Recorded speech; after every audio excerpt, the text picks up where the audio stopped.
That's all I gotta say. Fighting this boss. Enemy to the left of her, enemy to the right of her, enemy behind her. She was hovering. Defeated them. She came crashing down. I started swinging at her after I locked on. The lockdown went to the enemy behind her, or right next to her. And right before I took her into a second phase, it locked on to someone else, and then my attack automatically swing towards the direction rather than towards her. Right, swing actually this way instead of to her. I was pointing directly to her, and then it actually voluntarily swing towards the other direction. This is a problem when you have multiple enemies you're fighting in Elden Ring. If there are multiple enemies around you and you're trying to target a specific enemy so you can kill them before anyone else, the lock-on sucks. You really have to navigate around and force the other enemies to get out of the way of the lock-on. So that's all I gotta say. They have not fixed this since the way back in the days from Dark Souls 1. And I don't know if they think this is part of their whole, this is what we are, this is our type of game. But if your game is this difficult and this hard, your mechanics, which has nothing to do with your difficulty, isn't supposed to be hard as well. Just like switching between weapons. See how fast that is? They got that right. Switching between elements within your consumables, they got that right. Look how fast that is. Moving around, spinning around.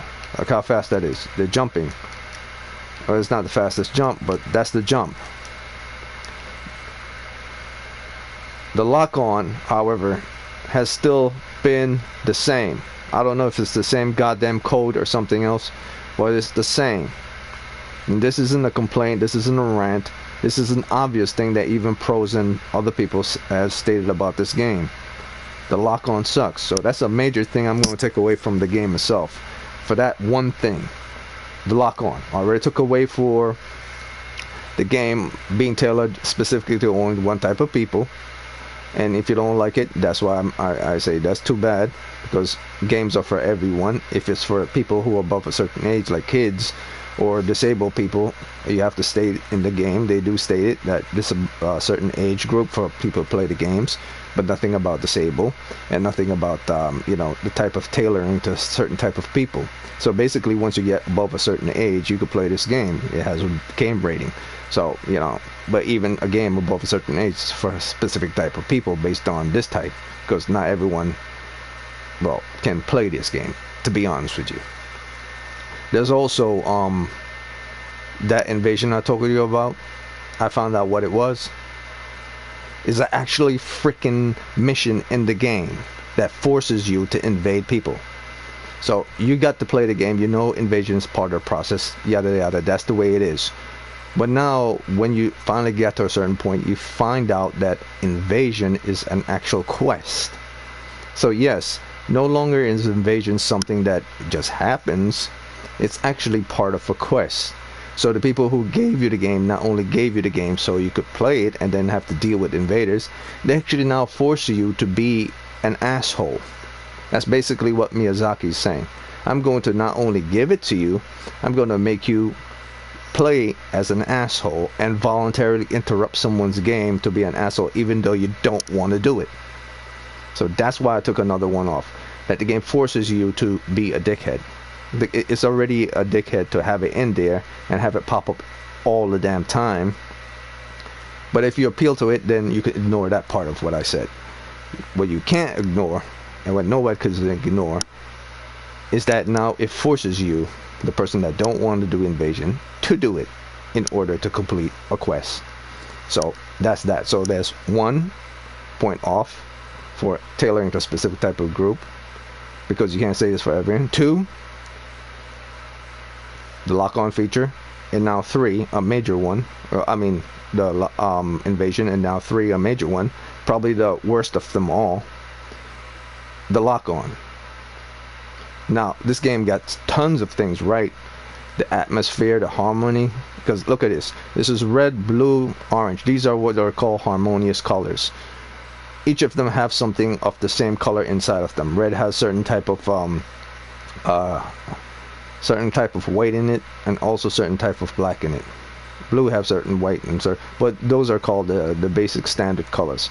I guess I guess you could say red has some yellow in it, and yellow has some also yellow in it, as well as orange. If you say the egg is orange, has yellow in it, and blue, this blue gown she's wearing, have some yellow on it, as well as the red and the gold of the hat. Gold is consisting of yellow as well, with some elements of gray or some mixture of, was mostly of dark gray.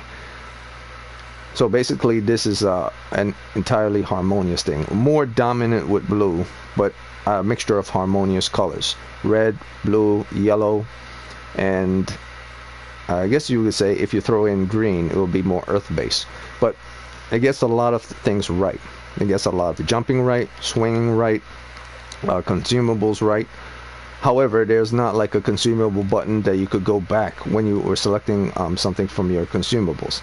Like say you select summons, you have to scroll all the way through the damn freaking consumable thing then to get back to your consumables.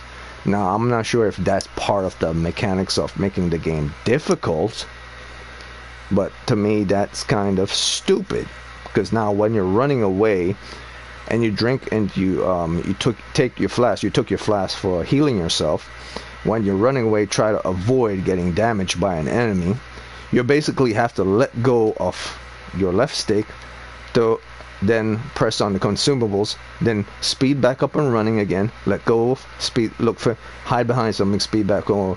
Like, let's say a projectile is following you, a heat-seeking projectile. You have to continually run or dodge or something. Take a millisecond, quick switch to your consumables, keep doing it, dodging it while dodging it, switch to consumables, and then all of a sudden, then you found what you need. And then you run back into the mission. So the mission is not just to avoid attacks from bosses. Another difficulty was you can only go right and left on the weapons you're using, but not on the consumables.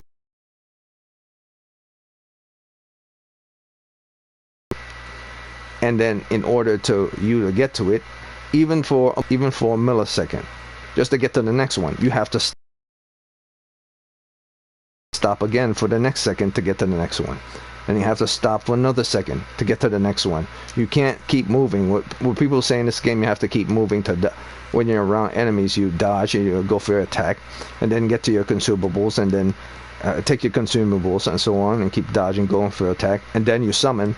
Well, by the time you try to go for your summons, you have to stop for 1 second, quickly switch, go to your summons, and then summon your summons.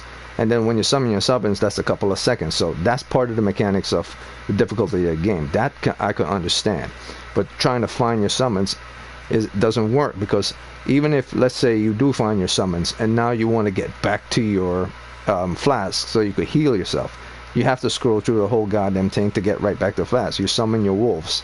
And let's say, okay, this is your flask right here. You're taking your flask, and then your next consumable is not these throwing darts. Let's say the next one right here will be you summoning your dogs. So you summon your dogs, then you dodge out the way, you go for an attack, and then the person does projectiles again. Run away, run away, run away. You then have to go all the way through your list again, run, dodge, go all the way through your list again. Then you finally get back to your flask. So it took you about 6 or 7 seconds to get back to your flask if you do it like run, stop, or you could run, find a place, and then quickly switch to your consumable and then run into a mission.